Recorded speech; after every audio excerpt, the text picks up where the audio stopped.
Ассаламу алейкум айымдар, кандайсыздар? Бүгүн сиздер менен подсолнух салатын жасайбыз. Ал үчүн бизге сууга бышкан жумуртка, сыр, тооктун төш эти, чипсы, грибы жана майонез керектелет.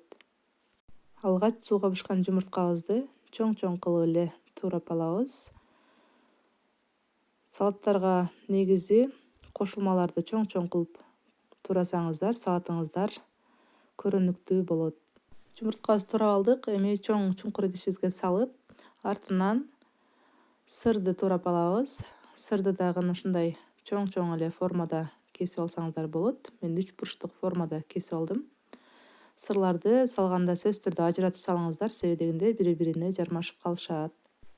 Эми мариновка болгон козу карыныбызды туурап алабыз. Аларды дагы чоң-чоң кылып эле туурап алсак болот.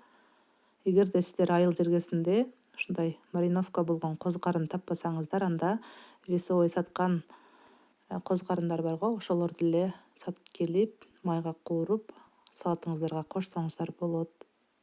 Козу карындарыбызды да туурап алдык. Эми тоок төш этин дагы чоң-чоң кылып туурап алабыз. Башында кандай форма менен туураган болсок, аягына чейин салатыбыздын ар бир кошулмасын бирдей туураганга аракет кылыңыздар. Салаттын бардык кошулмаларын туурап болдук. Эми чипсы салып, любой эле чипсы жарай берет. Каалаган чипсиңиздерди кошуп, артынан майонез салып, жакшылап аралаштырып аласыздар. Эгерде конокко жасай турган болсоңуздар, конок келердин астында гана чипсини салып, анан майонез кошуп аралаштырыңыздар, себеби дегенде майонезге чипсы аралашып, былжырап жаман болуп калат салатыңыздар. Бул салатта эң оңой жана бат жасалуучу салаттардын бири. Мынакей салатыбыз даяр болду. Ушинтип тарелкаларга салып, конокторуңуздарга тарта берсеңиздер болот. Салаттын кооздугу үчүн салаттын үстүнө теркадан өткөрүлгөн сырды себелеп койсоңуздар, салатыңыздар даяр.